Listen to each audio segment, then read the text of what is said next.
El Departamento de Pediatría y Clínica Las Condes. Y su charla va a tocar el tema de por qué es importante anticipar y tratar los problemas respiratorios en los pacientes con atrofia muscular espinal. ¿Qué me quedo así? Ya. Bueno, la verdad es que las sesiones posteriores están dedicadas a los cuidados respiratorios. Tema muy importante, como se ha dicho durante toda la mañana. Y en esta tarde me acompañarán dos kinesiólogos expertos que mostrarán de una forma práctica cómo cuidar y anticipar los problemas respiratorios en atrofia muscular espinal. Cuando la doctora Castiglione hace un par de años me invitó a participar de este grupo que ella estaba formando para el cuidado de sus pacientes con atrofia espinal, que cada día eran más, bueno, fue un gran desafío.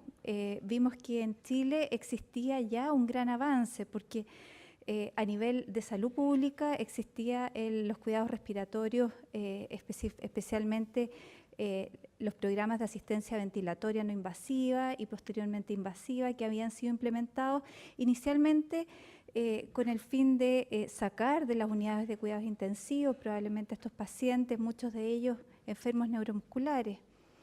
Pero empezamos a aprender en base a este diagnóstico precoz que teníamos que anticipar qué hacer con estos niños para no encontrarnos con lo que yo había aprendido durante mis años de especialista en enfermedades respiratorias, niños que ya estaban hospitalizados por atelectasia, intubados y, bueno, hay bastante que hacer.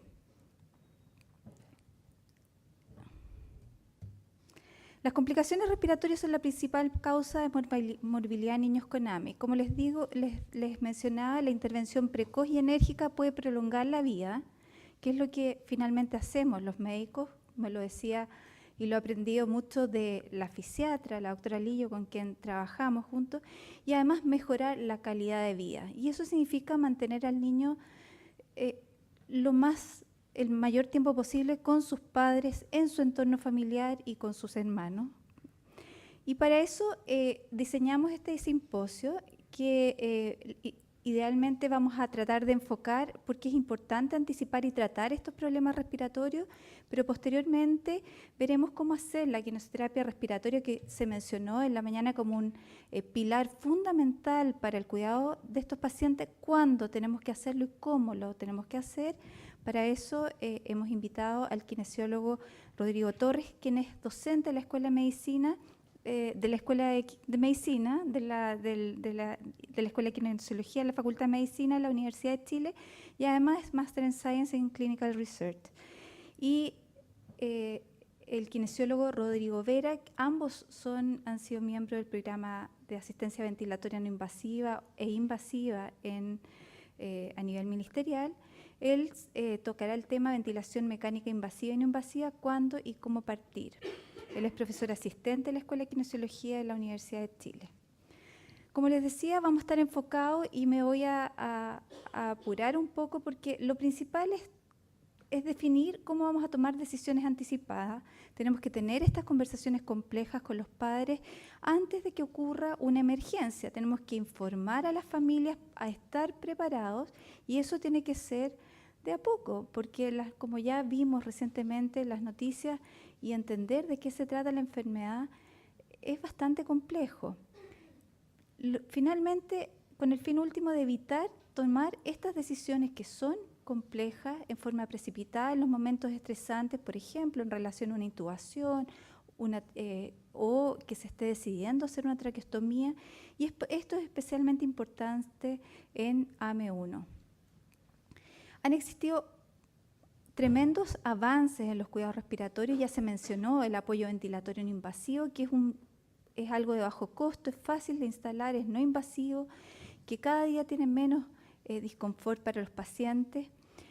Tenemos que discutir si vamos a definir hacer traqueostomía o no en algunos pacientes, y eso tiene consideraciones éticas, y es una situación que debemos conversar el equipo médico tratante con la familia, con el tiempo. Las decisiones no pueden ser tomadas en un momento, tienen que procesarse y madurarse. También hemos aprendido que estos pacientes tienen trastornos respiratorios del sueño, fundamentalmente hipoventilación, y esto es más importante en aquellos en que no lo detectamos, que son los pacientes AM2, AM3, tenemos que ir a buscarlo para poder tratarlo. Y probablemente lo más importante es este enfoque de manejo multidisciplinario con una unidad común, con un idioma común a nuestros pacientes, donde nosotros como neumólogos pediatras y los kinesiólogos que nos apoyan y son el pilar de la familia muchas veces en exacerbaciones, tenemos que apoyar entonces al equipo tratante en todos sus aspectos. El manejo respiratorio oportuno y precoz permite que la rehabilitación de ese paciente también esté mejor. Evitamos muchas de las complicaciones y permitimos finalmente mejorar la calidad de vida. Como ya se mencionó, no es lo mismo tener una atrofia espinal tipo 1, tipo 2, tipo 3 o tipo 1 que se diagnostica antes de los 3 meses o después de los 3 meses. Y la aproximación a los cuidados respiratorios debe ser diferente dependiendo de cuál de ellas se trate.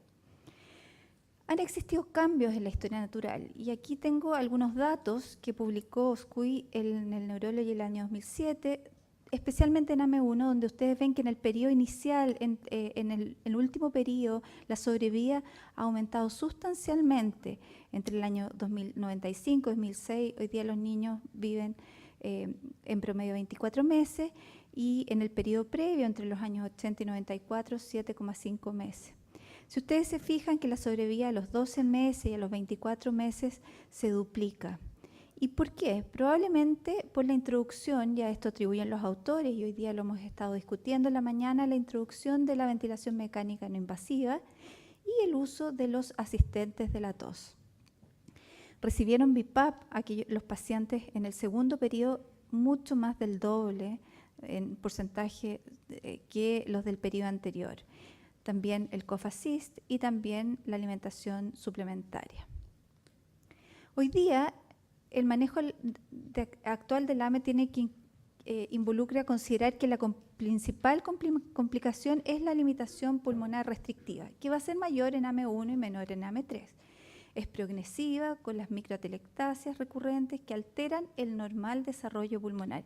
Y eso tenemos que tenerlo claro porque tenemos que recordar que el desarrollo pulmonar es exponencial el primer año de la vida, especialmente los primeros 6 meses y los primeros 2 años, pero el pulmón sigue desarrollándose hacia los 8 o 10 años. A este problema se agravan las infecciones recurrentes, ya sea por infecciones, por mala mecánica respiratoria, por el mal manejo de secreciones y por la aspiración. Y en AM2 ya este problema no es tan importante, pero a mayor edad esto puede ser menos importante si optimizamos los cuidados respiratorios preventivos, pero esto se va a asociar a trastornos respiratorios del sueño. El manejo agresivo de las secreciones respiratorias con BiPAP, ventilación invasiva y la prevención de las infecciones es fundamental. Y aquí tenemos que recordar algo que se nos olvida muchas veces, que estos niños deben estar vacunados con todo lo que tenemos disponible, vacuna neumocócica, influenza y quizás en las recomendaciones internacionales el uso de anticuerpos monoclonales en los niños más pequeñitos está indicado, es aún una recomendación off-label. ¿Cuáles son los problemas respiratorios en AME? En primer lugar, la tos débil o ausente, o una tos inefectiva, que está prácticamente presente en todos los niños en mayor o menor proporción. También el menor desarrollo de la caja torácica y el desarrollo pulmonar con ello. Y eso lleva a que este niño pueda tener, como se ve acá, un tórax en campana, y ya se ha discutido previamente, o puedan desarrollar pectus. Los trastornos respiratorios del sueño también son otro problema importante, fundamentalmente por hipoventilación, pero también hay que considerar otros aspectos como son la patología habitual de cualquier niño, los trastornos obstructivos, hipertrofia de amígdalas, que también contribuyen y que pueden ser problemas que se pueden ir resolviendo para que el paciente tenga una mejor calidad de vida. o cosas tan simples como, por ejemplo, en esta época, un paciente que también tiene un alto riesgo de ser asmático, hay un 15% de prevalencia de niños asmáticos que también les puede tocar a los niños o atópicos o alérgicos o riníticos, como un paciente que vimos hace un par de días en que tenía sus cornetes tremendamente inflamados y su mecánica respiratoria estaba mucho peor que en la evaluación previa. De manera que tenemos que incluir todos los aspectos que puedan mejorar la condición respiratoria. Contribuyen a esto, entonces, la escoliosis, los trastornos gastrointestinales, como ya se mencionaron, y los nutricionales, fundamentalmente la obesidad, que también van a aportar a los trastornos respiratorios del sueño. El fin último, entonces, es evitar las hospitalizaciones por neumonías y o atelectasia. La función respiratoria en AME1, como ya se ha mencionado en esta caja torácica tan flexible, especialmente el primer año de vida, por el uso fundamental del diafragma y la debilidad de los músculos intercostales, es mayor en AME1 y también en AME2, pero en AME3 la función pulmonar puede estar normal, sin embargo, podrían tener en los primeros años de la vida movimientos anormales de la caja torácica. Estos pacientes también pueden desarrollar apneas obstructivas del sueño, por esa razón deben ser monitorizados, y en la edad adulta pueden desarrollar debilidad de los músculos respiratorios. El pectus excavatum es lo que queremos evitar, atelectasias entonces, y finalmente la escoliosis. No debemos entonces, por lo tanto, si bien en esto no existe evidencia primaria que apoye esta intervención, ya se ha mencionado hoy día en la mañana por nuestros expertos internacionales, que no debemos demorar en la intervención, porque esto tiene un impacto en la función pulmonar, en la forma de la caja torácica, ¿no es cierto?, en la escoliosis. Probablemente, si bien esto hay un par de artículos por ahí descritos, los fisiatras están convencidos de que eso es así. Y finalmente en la rehabilitación, pacientes en nuestra experiencia que instalamos en ventilación mecánica tienen más energía para participar de la rehabilitación muscular y kinesiológica. Hay que evaluar muchas cosas, hacer buenas preguntas como mirar los antecedentes de enfermedades respiratorias, si lo estamos evaluando por primera vez, si tiene una historia de atelectasia, cómo es el sueño, si hay comorbilidades, como ya decíamos, trastorno de deglución, y mirar el examen físico específico, fundamentalmente la eficiencia de la tos, ver la frecuencia respiratoria, medir la caja torácica, ver cómo aumenta, por ejemplo, con el uso de un ambú en la consulta, ver si es capaz de distenderse con presión positiva, mejorar o ver antes o después de la introducción de presión positiva, como esta caja torácica o la respiración paradojal va mejorando. Es importante ir vigilando y midiendo en forma seriada la caja torácica y viendo y fotografiando probablemente el desarrollo del pectus y el tórax en campana. También haciendo una saturometría basal. Idealmente sabemos que el disponer de polisomnografía aún en el sistema privado es complejo por lo caro que es, de manera que tenemos que evaluar muy bien en qué momento lo vamos a solicitar. En AME1 entonces tenemos que mirar todos estos aspectos. Ya se mencionó que el estudio de oclusión es importante.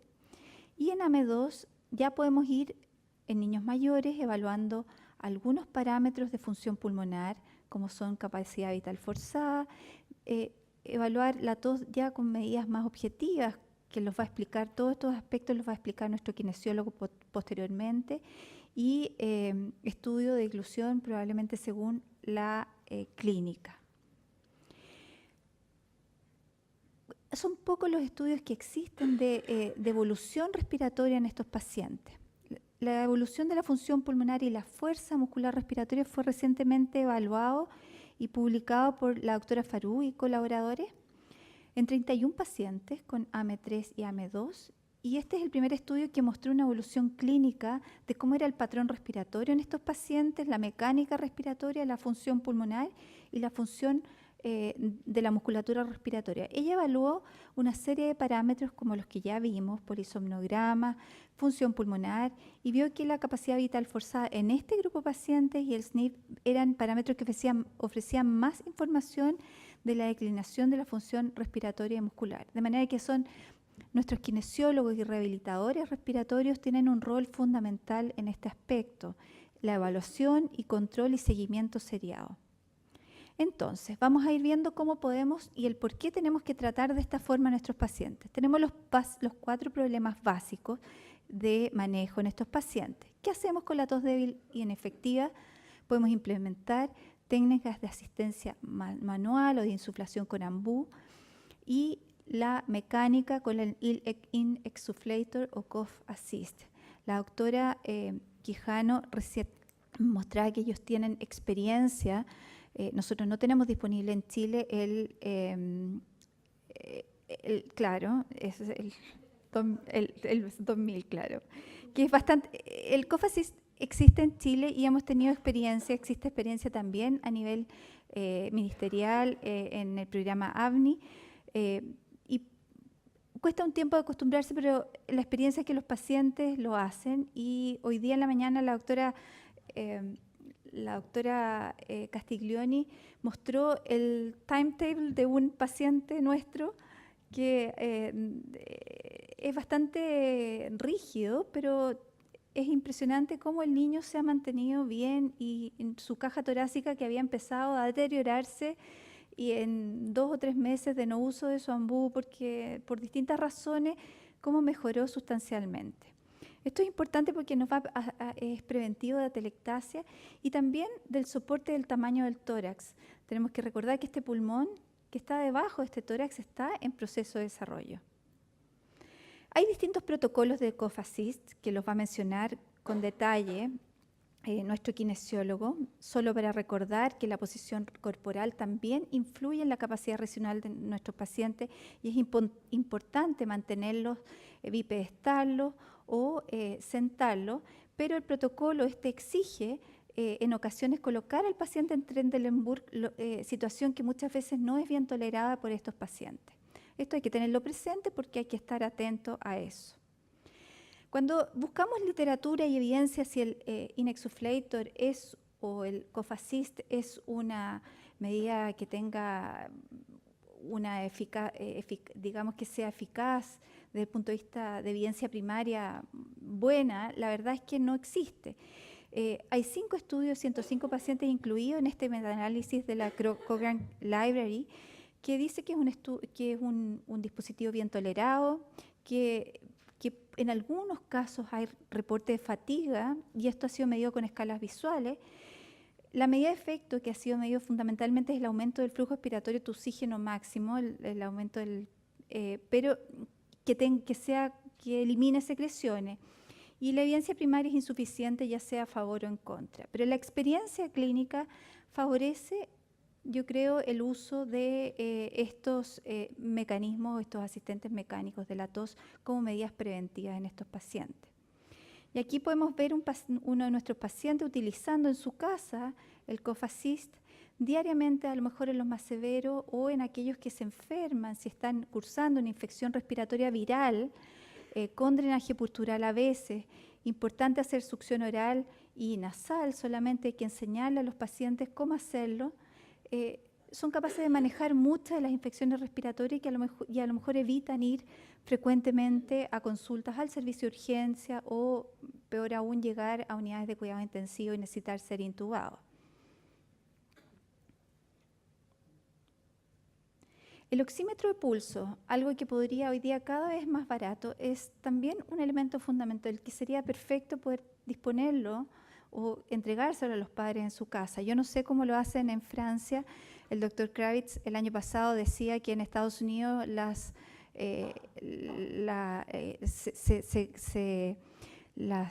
ISAPRES o pagaban todo tipo de implementos menos el oxímetro de pulso. Pero nosotros les enseñamos a los papás a monitorizar su enfermedad y tomar decisiones y preguntar en base a esto. Si es bajo 95%, le hemos enseñado que eso significa que hay entonces que intensificar el manejo de las secreciones porque probablemente hay tapones mucosos que se están formando y estos están en riesgo respiratorio. Ahora, si esto ocurre durante el sueño, podría deberse a la formación de tapones mucosos o que definitivamente estén hipoventilando durante el sueño. Lo que hay que tener presente es que el desarrollo de los tapones mucosos puede ser lento y silente. El menor desarrollo de la caja torácica y pulmonar se maneja con el uso precoz también de presión positiva. En algunos pacientes utilizamos Cofacis, en otros implementamos precozmente también la ventilación nocturna. Es menos importante en AME3, como vimos, ¿no es cierto? Pero acá hay un estudio en que con BiPAP, con presiones sobre 14, este niño, y aquí vemos más claramente el tórax, entonces, como mejora después de un tiempo de uso de BiPAP sustancialmente, o en este caso de AME1 también, la implementación de la ventilación no invasiva mejoró sustancialmente el tamaño del tórax. Esto lo va a explicar posteriormente Rodrigo Torres, pero existe poca evidencia sobre la insuflación máxima, pero parece ser importante en estos pacientes que son de un tórax bastante flexible. En trastornos respiratorios del sueño, específicamente la hipoventilación, hay que ir a buscarlo. No existe, como en otras enfermedades neuromusculares, como Duchenne, por ejemplo, una correlación funcional respiratoria y la necesidad de apoyo respiratorio. Necesitamos estar alerta y no existe un patrón tan claro como lo existen en otras enfermedades neuromusculares. La polisomnografía o poligrafía o oximetría nocturna, si es que no disponemos de lo anterior, son importantes y debemos realizarlo. Pero en general nosotros preferimos no esperar. Inicialmente esto permite el reposo de los músculos respiratorios, mejora el intercambio gaseoso, evita la intubación frente a las infecciones respiratorias y mejora el tamaño de la caja torácica y posteriormente mejora la calidad del sueño, la calidad de vida y prolonga la sobrevida. Los objetivos son básicamente lo que hemos conversado. ¿Y cuándo lo vamos a usar? Cuando ya existe hipoventilación, desaturaciones nocturnas, aumento de la PCO2 matinal o durante el sueño. Para eso tenemos que hacer idealmente monitoreo de capnografía. Si hemos tenido necesidad de BiPAP o ventilación mecánica invasiva en relación a infecciones respiratorias, cuando existían neumonías o atelectasia, cuando hay colapso de la caja torácica o pectus excavatum, mala calidad del sueño, y si queremos a lo mejor utilizarla, puede ser transitoriamente mientras un paciente se opera, por ejemplo, una gastrostomía o durante una cirugía de escoliosis. En el Reino Unido, lo que se hace habitualmente es plantear cuáles son los objetivos de manejo, y se hizo una especie de vigilancia de qué había pasado en los últimos años, y estos autores, uno de ellos el Dr. Bush, publica entonces que existían 3 alternativas para manejo y se les explicaba a los padres y se les ofrecía qué preferían, si un manejo médico óptimo o ya sea con quimioterapia, oxígeno, opioides si era necesario, si preferían instalar al niño en ventilación no invasiva para corregir esta hipoventilación nocturna como una medida a lo mejor dependía de qué se trataba, y la traqueostomía. Se explicaba a los padres que en AME1, es decir, cuando estaban diagnosticados bajo los 3 meses, probablemente el BiPAP o la traqueostomía no iba a mejorar el pronóstico, y en AME1 se diagnosticaba posterior a esta fecha, se les decía que podía prolongar la sobrevida. Y ustedes ven aquí que en 13 pacientes evaluados las decisiones fueron distintas, pero en general quedaron bastante contentos con el haber instaurado la ventilación no invasiva en aquellos que la recibieron. ¿Cómo partir? Bueno, lo voy a dejar para Rodrigo Vera, pero podemos decir que hay hoy día pacientes con AME1 que tienen dependencia de ventilación mecánica no invasiva a las 24 horas. En el pasado se hacía traqueostomía en muchos niños, pero la recomendación hoy día en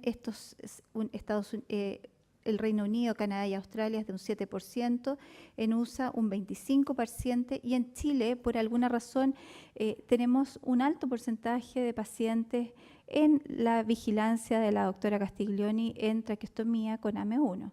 Quizás ahí hemos sido tardíos o a lo mejor en el diagnóstico o no establecer protocolos de ventilación no invasiva asociados a protocolos de tos asistida para sacar a los pacientes de una exacerbación respiratoria, por ejemplo, por una infección respiratoria o en relación a una cirugía como la gastrostomía. Hoy podríamos decir que la mayoría de los pacientes podrían ser manejados con ventilación mecánica no invasiva.